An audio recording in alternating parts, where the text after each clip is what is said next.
7 simple kitchen hacks you need to know even without watching video explanations. 1. How to soften butter quickly.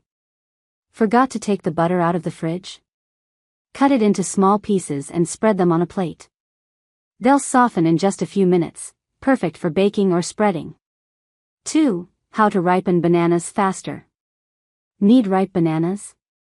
Put them in a paper bag with an apple or a ripe banana. The ethylene gas speeds up ripening. Great for baking or snacking. 3. How to prevent sticky rice. Cooking rice? Add a teaspoon of oil or butter to the water before boiling. It prevents sticking and makes the rice fluffier. Easy and effective. 4. How to peel garlic effortlessly.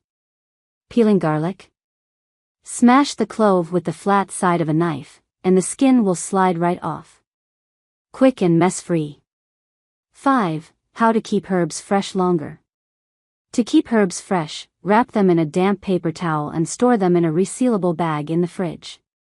They'll stay vibrant for days. 6. How to fix oversalted soup. Too much salt in your soup? Toss in a peeled potato and let it simmer. It'll absorb the excess salt, saving your dish. 7. How to get more juice from lemons. Microwave your lemon for 10 to 15 seconds before squeezing. It softens the fruit and helps release more juice. No waste.